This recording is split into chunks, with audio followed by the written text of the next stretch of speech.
घाटवा कोयजन बाजन बाजा बजावाइबु हो। छठी माई के घाटवा कोयजन बाजन बाजा बजावाइबु हो। गोदिया में होई है बालकवा अर्घ देवे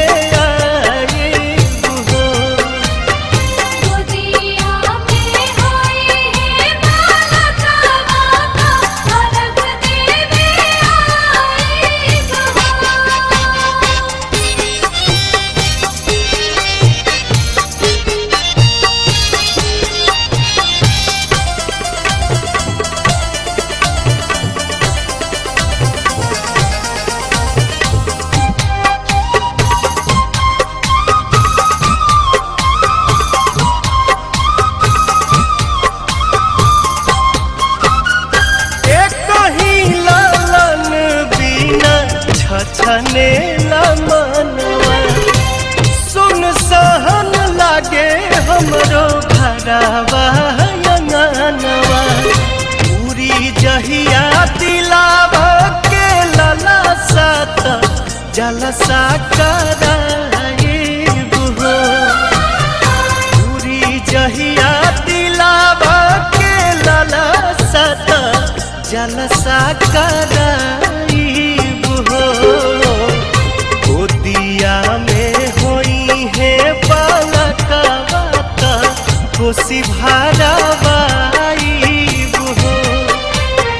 गोदिया में होई है बालकवा अर्घ देवे आइबु हो।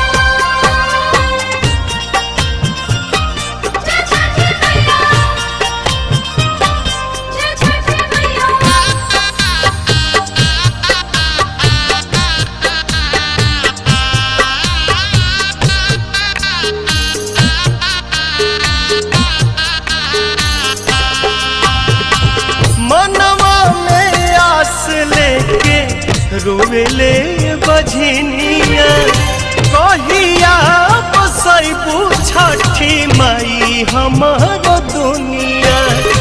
ऐसन सुनर फल पाइब त सूरज गोहराइबु हो।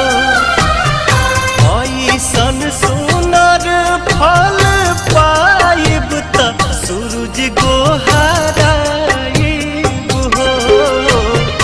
अरुण पवन के बोलाइब गीतिया गवाइबु हो। गोदिया में होई है बालकवा अर्घ देवे आइबु हो। छठी माई के घाटवा कोयजन बाजन बाजा बजावाइबु हो। छठी माई के घाटवा कोयजन बाजन बाजा बजा